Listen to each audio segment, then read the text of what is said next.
we had Laura Loomer join an Oval Office with a file.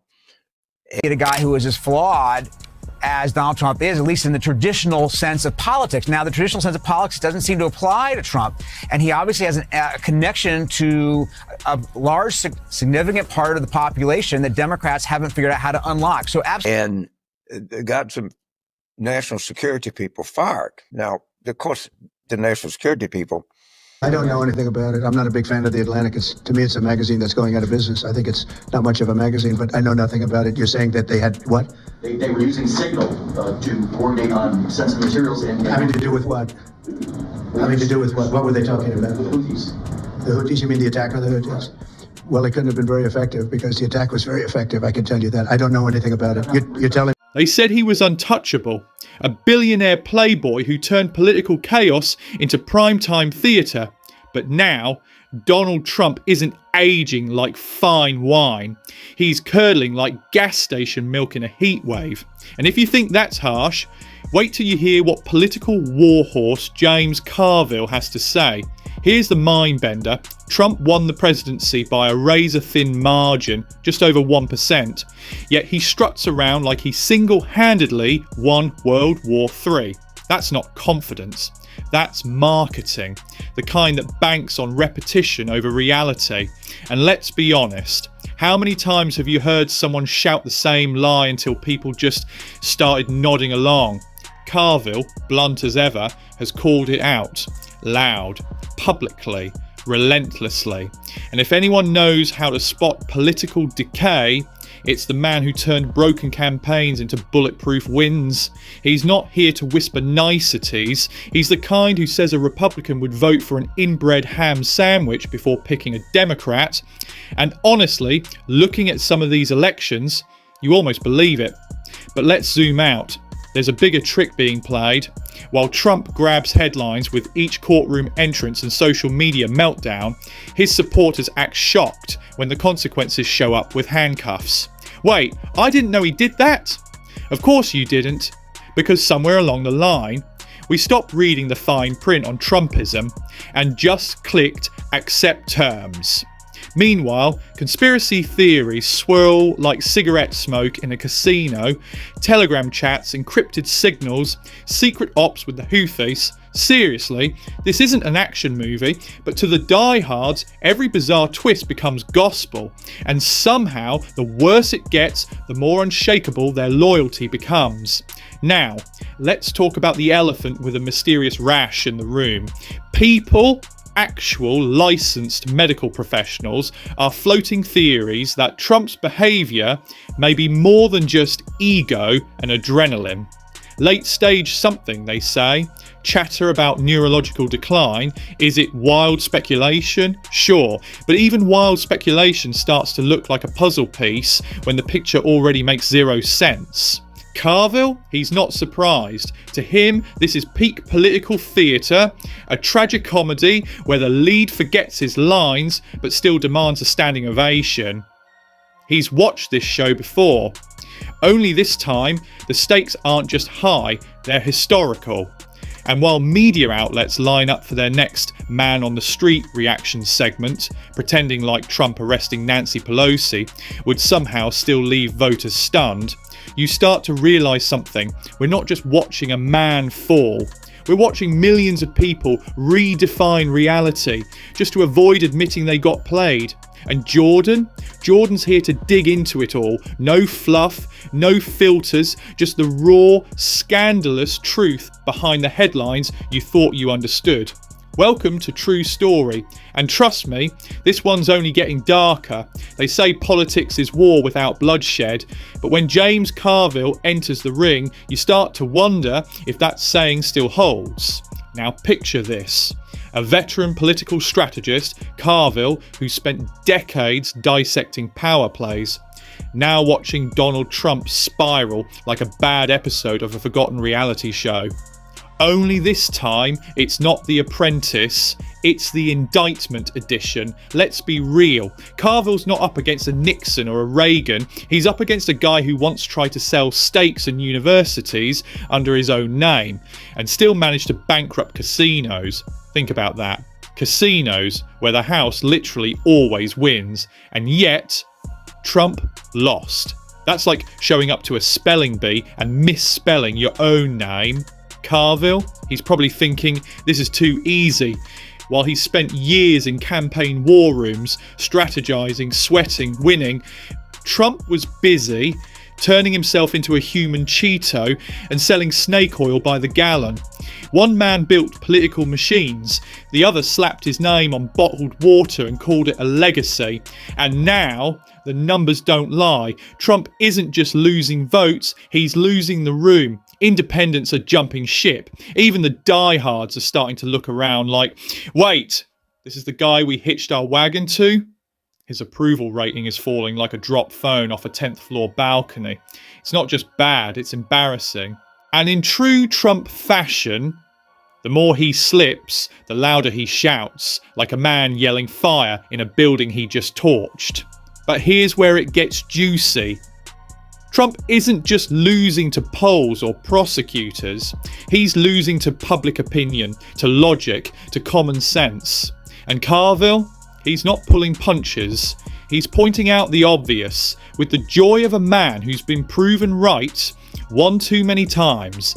The shtick is old, the rage, stale. The nicknames, they sound like they were cooked up by a guy who probably ate glue as a kid. Trump's still playing the same tune, but even the choir's gone home.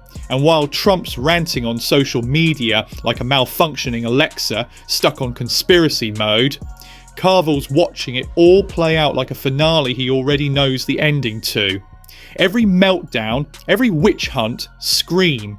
Every typo-laden post, just another nail in the coffin of a brand that once convinced half the country it was gold-plated. Now, it's rusting. In real time, even Republicans, the ones who used to chant his name like it was a stadium anthem, are slowly stepping back. You know that awkward moment when someone at a party goes too far with a joke and suddenly everyone avoids eye contact? Yeah, that's Trump right now. And the party, it's clearing out. The magic's gone. The crowd's thinning. And the guy who once claimed he could shoot someone on Fifth Avenue and not lose support, he's now struggling to keep people from scrolling past his latest meltdown. Carville knows it. He smells blood in the water, and he's not just circling, he's carving up the remains for sport. And here's the twist you didn't expect. Even the GOP knows what's coming. They're just too scared to say it out loud. Because if the man who promised them everything turns out to be the one who burns it all down, well, that's not just a political failure, that's a reckoning. You ever seen a man try to outrun gravity with a golf cart? That's basically Trump right now. His campaign schedule isn't a political roadmap, it's a legal GPS, glitching between courtrooms, crisis meetings, and mugshots that look like rejected movie posters from a Mafia B movie. Let's be real. The man's not running a campaign. He's dodging subpoenas in between, waving to fans outside courthouses like he just wrapped up a Broadway matinee called How to Lose an Election in 91, Felony Counts or Less. And here's the kicker. In any normal world, one lawsuit, just one, would end a politician's career.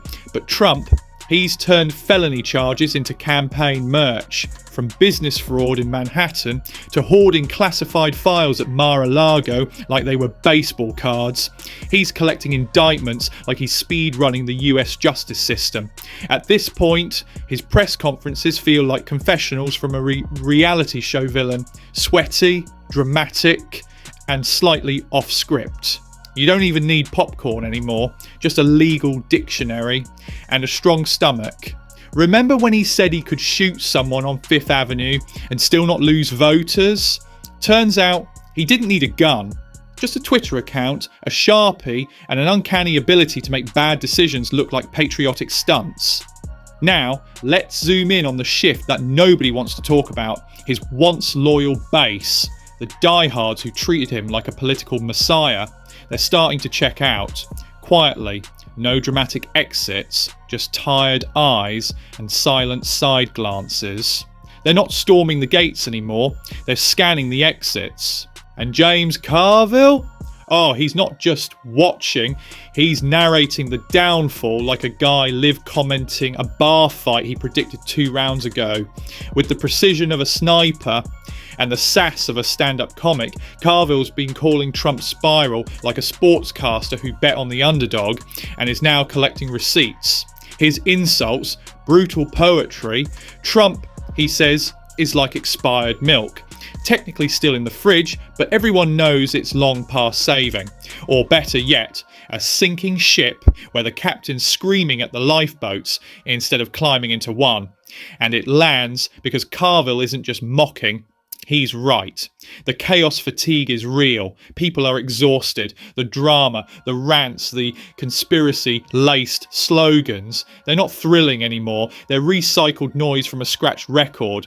The worst part, Trump's biggest fear isn't prison, it's irrelevance. And that's exactly what's creeping up behind him, wearing a name tag that says, "Time's up." So what happens when the showman runs out of stage? Stay tuned, because this collapse isn't loud. It's quiet, slow, and far more dangerous. Trump's political career isn't crashing in flames, it's evaporating in yawns. That's the twist no one saw coming. Not a scandal, not an indictment, just silence. The kind of silence that creeps in when the circus leaves town and people realise they've seen this trick before and it wasn't even good the second time. The angry, all caps meltdowns, they used to set his base on fire. Now, they sound like that one uncle at Thanksgiving. The one who keeps yelling about the deep state between spoonfuls of cranberry sauce. Loud, familiar, and completely ignorable. Jordan here, and let me tell you what the old pros like James Carville already figured out. Political downfall doesn't arrive with a bang. It shows up in boredom. It's not the fireworks that end a career. It's when people stop watching the show altogether. Trump didn't get dethroned by some smoking gun moment. He's being quietly ghosted by a nation that's emotionally exhausted. From lawsuits to lies, every headline feels like a rerun. Same storm, different news cycle, and now even his most loyal fans are whispering, "Are we seriously doing this again?" That's the danger zone. Not hatred, but indifference. And while Trump tries to revive his persona with rally reruns and courtroom cameos, Carville is out there calling it like it is, with the precision of a retired sniper and the glee of a man who's been stockpiling jokes for years. He's not subtle, but he is surgical. To Carville, Trump's fall looks less like a dramatic collapse and more like a slow, sad bleed. A once powerful brand fading, not with a fight, but with a defeated shrug. And while the MAGA machine still spins, the engine, it's sputtering. The real question is, does the movement die with him, or does it evolve into something even stranger? That's the unnerving part. Because for years, MAGA wasn't about policy, it was about personality. Trump wasn't a politician, he was a symbol, a walking, tweeting middle finger to the establishment. Now, that finger's getting arthritic. His would-be successors, they're scrambling to cosplay Trump, without triggering the full curse. Ron DeSantis tried to be Trump 2.0, but he came off like a stiff animatronic at a failed theme park. All glitch, no charisma. Nikki Haley, she's playing a delicate dance, trying to charm the MAGA base without fully embracing the chaos. That's like trying to ride a bull in heels. It's only a matter of time before it turns ugly. The rest, they're either too timid to challenge Trump or too dull to matter. And Carville? He sees the whole tragicomic show as a golden opportunity, a front row seat to a political parody where the star refuses to leave the stage and the understudies keep tripping over the curtain. Even hardcore Trump watchers are starting to yawn. The headlines don't shock, the rants don't hit, the scandals rinse, repeat. We've seen this movie, and the sequel's worse. Late night comics used to feast on Trump's every word. Now, they barely nibble. The man who once hijacked American media now struggles to trend past the third scroll. He's gone from icon to meme, from movement leader to nostalgia act. Imagine a rock star still demanding stadium tours, while the audience quietly wonders if county fairs are more his speed now. Trump wasn't built to fade quietly, but he wasn't built to endure either. And here's the twist.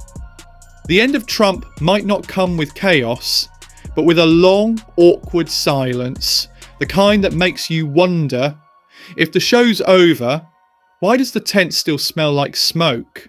You ever seen a man so allergic to rock bottom that he just keeps digging? That's Donald Trump. Just when you think the curtain's dropped, the man finds a trap door and swan dives through it like he's auditioning for a cartoon reboot. Most people hit bottom and reflect. Trump, he hits it, grabs a shovel and starts a renovation project. It's not one scandal, it's death by 1,000 punchlines, the hush money, the fraud conviction, the town halls that felt more like open mic nights at a conspiracy convention. Any one of these would have buried a normal politician, but Trump isn't normal. He's more like the stubborn gum on a subway seat, annoying, stuck, and the longer he's there, the worse it gets. But here's the twist no one saw coming.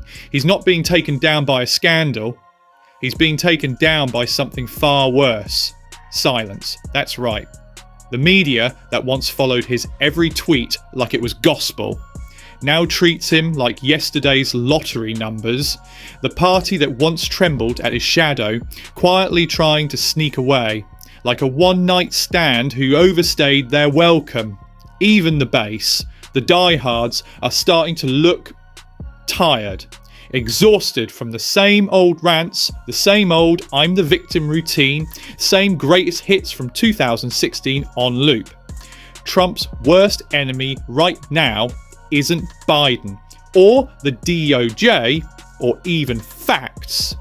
It's irrelevance. And for a man like Trump, that's the real prison, not a jail cell, not bankruptcy. No, his personal nightmare is the moment the cameras stop rolling. Jordan here. And if you're watching this, you know how this works. We've seen the rise, but the fall. This fall's different. There's no big crash, no fiery explosion, just a slow fade out. A former star pacing an empty stage, still yelling about rigged systems and windmills, while the audience checks their phones and starts heading for the door. And somewhere out there, James Carville is watching this whole spectacle like it's dinner theatre, laughing, because he knows. The worst part of this isn't that Trump loses, it's that he won't even notice the show's over. He'll keep going. Maybe he drags the GOP into one last mess. Maybe he tries a third-party revenge tour. That flops harder than a crypto Super Bowl ad. Maybe he ends up ranting on live stream from a golden prison cell. That part's still unwritten, but the big twist, it might end not with a bang, but a shrug. That's the real twist of the American saga we're in. Not that Trump fell, but that America might finally tune out. And that's the only ending he never prepared for.